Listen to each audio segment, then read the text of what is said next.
Hi, everybody. So, this week, I wanted to take things back to basics. In Michigan, we have two bodies of a legislature. Just like in the federal government, there's a House of Representatives and a Senate, which both create bills to send to the governor to become law. And I am running for state senate, meaning within the state of Michigan, meaning I want to represent three counties. That's Berry, Ionia, and Calhoun counties. If you live in one of those three counties, I want to represent you. Why do I want to represent you? Because I'm not happy with the way Michigan has gone. I'm not happy with the direction that our government, frankly, has set us toward. And I'm running to serve. I don't have a lot of big donors. I'm not interested in big donors. I'm interested in people power. I'm interested in coming together, regardless of background, establishing basic minimums with which we will treat each other, whether that be in wages, whether that be in your marital status, your age, your religion, your orientation, anything. I don't want to see anyone used and abused by the system that allows them to be used and abused. What I mean by that, you may think to yourself, I don't feel used and abused. Well, that may be true. But there are a lot of Michiganders who aren't so fortunate. And you may say, well, that Flint water crisis, that didn't affect me. But what if it did? What would our government do if this happened in your neighborhood?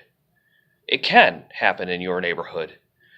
Maybe not this exact event. But in mine, the lead content is 10 parts per million, just under 10. And that's close to the actionable level by the United States. There are undisclosed locations throughout the state that we don't know about, frankly. I want to make sure that you have clean water, that I have clean water, that the minimums are met, that we have clean water. I want to make sure that you have a living wage, that I have a living wage. If we increase the minimum wage, we're going to, frankly, increase people's ability to get a new education, to afford health care, to buy a used car, maybe, to get around, to have the basic access to the things that you should. We're going to create opportunities where you could save up some money on the side for a loan in order to go to the bank and say, hey, I'd like to start my own business and grow small businesses, which isn't that what we want to be about? Don't we want that kind of thing? For businesses that are already established, small businesses, mom and pop shops, that are thinking, I don't know if I can pay $15 an hour. Yeah, we should probably look at some tax breaks for you. But I'm sorry, for the Amazons of the world, I don't see why we're bending over backward. You're successful. Awesome. But if you can't succeed without a handout, that's not capitalism. That's not what this country's made of. I don't believe in capitalism for some and socialism, handouts, if you want to call it that, for big banks and companies. And in Michigan, we can have some say over that and how Michigan operates. We can have some say in the direction we go. Michigan has a $612-ish million rainy day fund. And I know I can quote facts, and some of you might go, how do we know that's true? You know what? I'll post a link to it at the bottom of this video. But I admit, there's a lot of things going on out there in the world. There's a lot of opportunities for misinformation. You don't have to take my word for any of this. You can look it up. I'll put a link to that. But the rainy day fund, So for the past 6 years, we've set aside stabilization money, and that's great. I love the idea. But we failed to put money into roads. We failed to put money into infrastructure at large. We failed to put money aside for Flint, where people have gotten sick, died. They're going to need long-term health care, and that could just, again, flatly happen anywhere. We've come to a place where we expect that we're just going to languish. We're just going to exist. We're going to make minimum wage, and it's not going to be very good, and we're not going to go anywhere. And I don't believe that's the way it has to be. Our state government is full of people who have taken money from lobbyists. My nearest, most likely opponent on the right has taken the most lobbying money of anyone during the 2016 period that was reported, and he's actually termed out of office. He's taken $4,000. That's a lot of meals and money from lobbyists. I won't take money or meals from lobbyists. I'm not interested in their $100 plates or whatever the heck they're doing. I'm interested in good ideas from good people and implementing those ideas into law.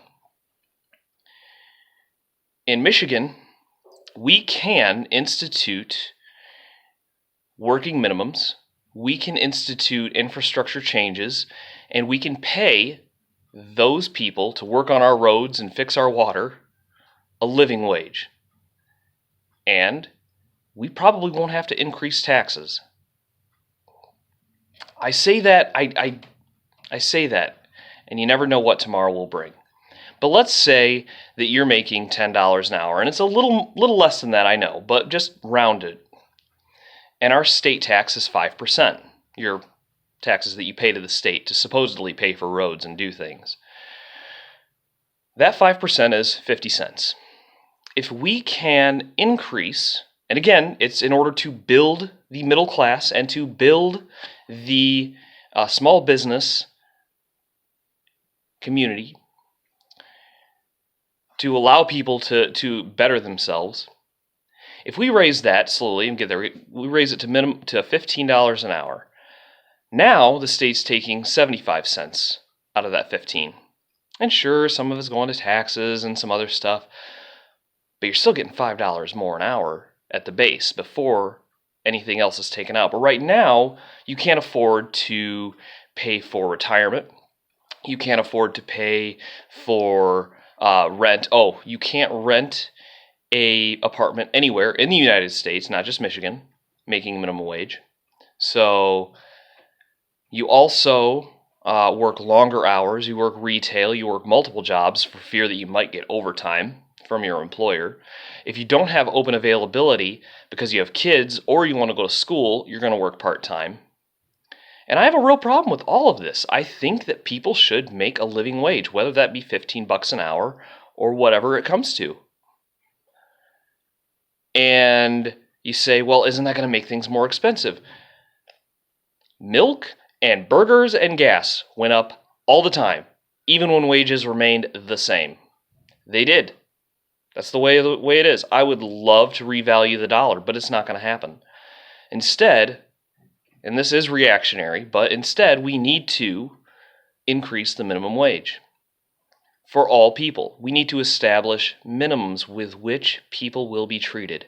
You will be treated fairly in court. You will be treated fairly in your work. You will be treated fairly regardless of your age, your race, your orientation, your gender, anything.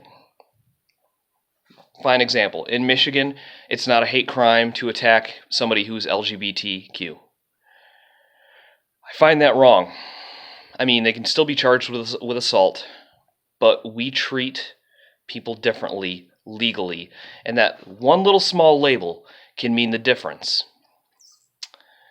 I want to make sure that we establish the legal minimums so you are treated well. I want to make sure if you do have to go to court and you can't afford a lawyer, you're funded.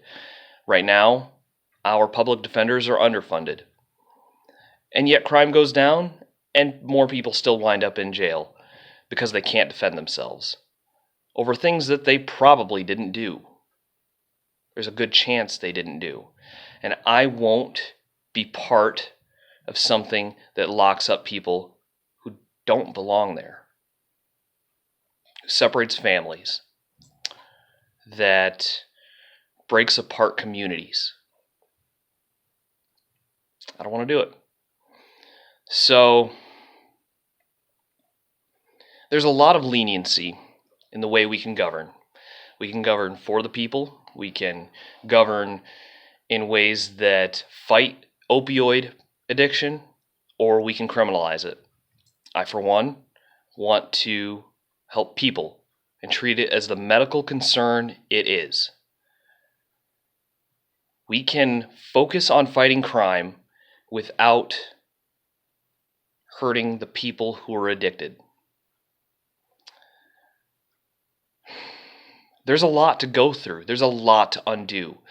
This state has gone down the wrong direction for a long time. And I'm not about to point fingers at who and did what and where. Not entirely. But I think we can tell that it has gone the wrong way and we need a new way. So this is what I'm proposing. I'm proposing you join with me and we make a new vision for Michigan. We make a new direction, and we do that through government being the leader, the director of that new vision. And we send the message to corporate America, to the rest of our citizens, to corporate Michigan, I should say, and we tell them, time's up. We're coming. Now, I am learning at this, and I know how to draft a bill, and I know how to do this job, and I have to ask myself, with the way things have been going, do our elected officials know how to do their job? I'm not sure they do. So, I've been studying, and I would encourage you to begin studying and to begin learning about what our state is doing and how it operates. And if you can run, run. If you can't, help. I want to help in this way. So I want to thank you guys, and I look forward to seeing you. We've got some stuff planned ahead, and if you can, please contribute, share. Let's get this going. We have until this November 2018, and we can put Michigan on the right track. Thanks.